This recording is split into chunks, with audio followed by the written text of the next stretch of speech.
I'll start this with saying I was completely disappointed in the PE test when I took it.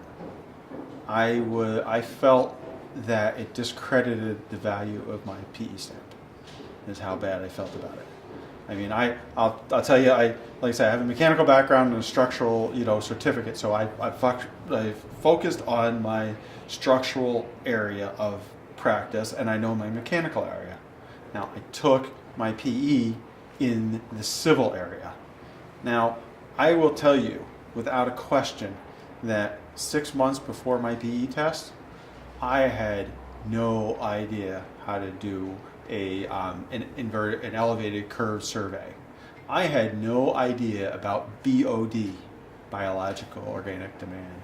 I didn't know what the heck this stuff is. I have to know this for a test in 6 months. It was the best experience ever because it broadened my horizon. Because when I'm on a project and somebody says something which is adjacent to my area of practice, which again goes back into what I was talking about for my company, the way I'm focused on my company. I know what that means. I know how it impacts my building. Some stuff does, some stuff doesn't, but we need to know that.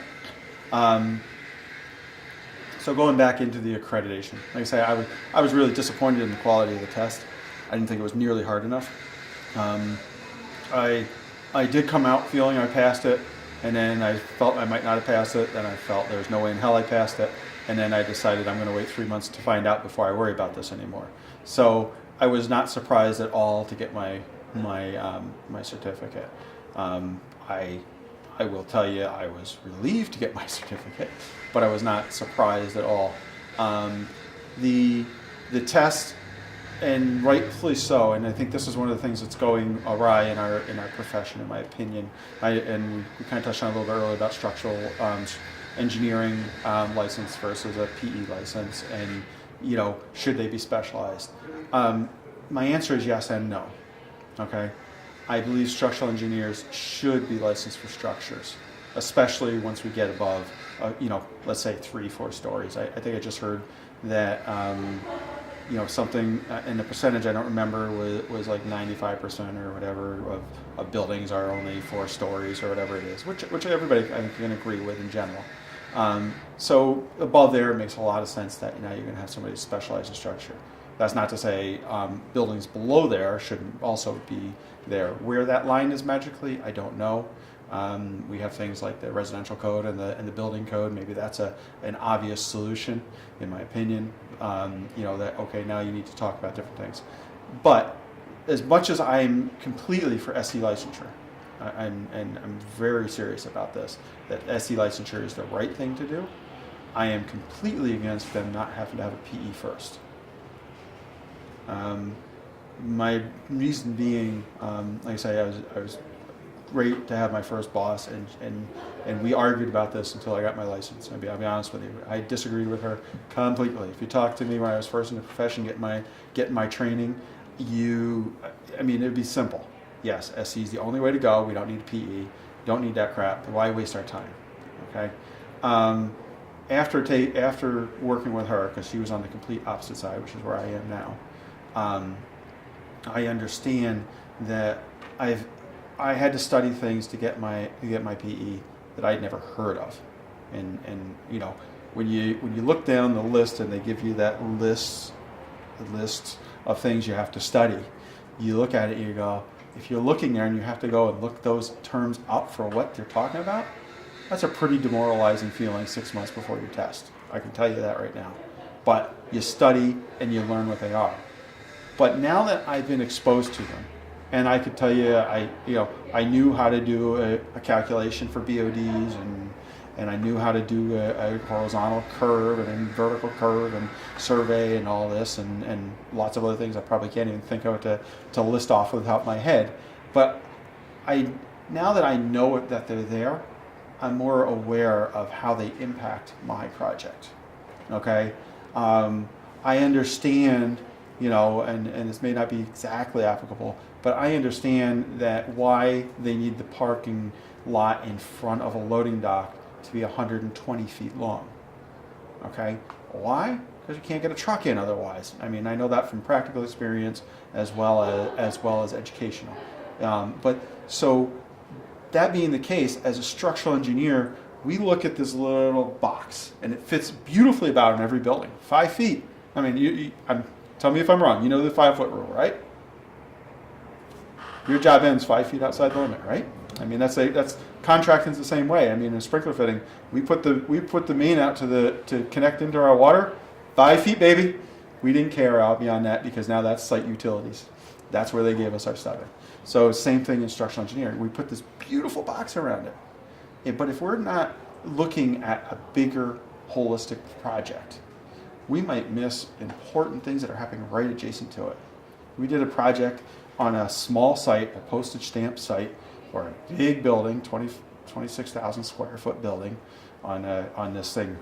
Ironically, the site was hundreds of acres, and we were given like this little spot over here that it couldn't go this way because the floodplains from the river cut off our project, and if we went into there, then we had to do hydraulic studies for the river, something I wouldn't have known before my license testing.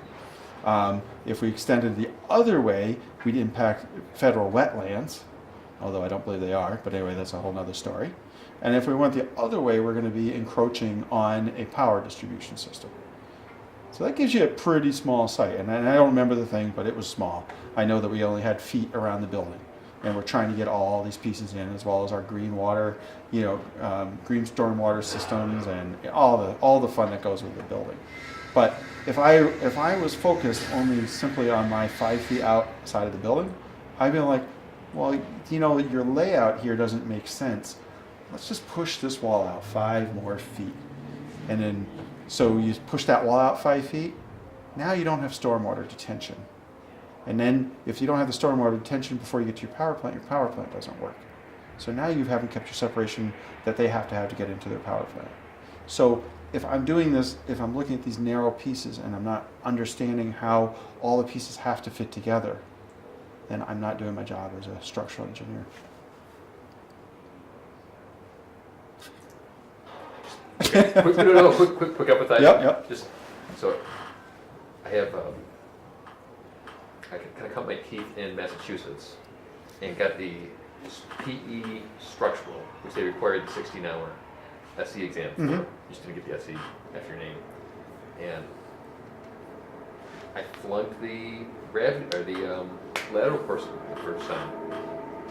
2-day test, $5 to $50 each. I studied, I had experience, I was confident. Tripped me up. 30%, 40% pass rate, whatever it was. Yep. It was just, I couldn't detail fast enough in the afternoon. I was too careless in the morning. It was the day of my cousin's wedding, so I ended up missing it. And everybody's like, how'd you do? I'm like, I failed. And I missed my cousin's wedding. And I missed my cousin's wedding. All right, you take it again? Yeah, I'm taking April, whatever. Well, that's when Catherine's wedding is, or my other cousin's wedding. So I'm like, I can't. One's a fluke, two's a pattern. I can't. And that smack of the teeth made me really suck into the code. And I've never taken the actual PE. So like BOD, that's a hole for me. That's only sort of filled by working at a multidisciplinary practice like Chazen, which has opened up all kinds of.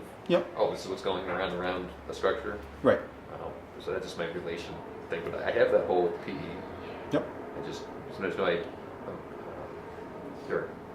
know of other humans that have PEs that I don't necessarily trust their. We don't need to go down that road. Yeah, like I said, I was thoroughly disappointed in the test for that reason. Because we all know, and I think, and I speak probably for the whole profession, and I believe accurately, we all know, and well, no, that's not true, so I'll qualify that in a second. But we all know somebody who shouldn't be licensed, or somebody we question how they got their license. Okay? Now, the people who look around and they look at everybody in the room and they say, everybody in this room should be licensed, no question about it, and there's nobody in this profession that shouldn't be licensed, I'm going to tell you, look in the mirror. Give yourself a good thing, because if you think that, you may be the one that's like they say, if you're looking around you and everybody else fits, but so somebody must not fit, look in the mirror.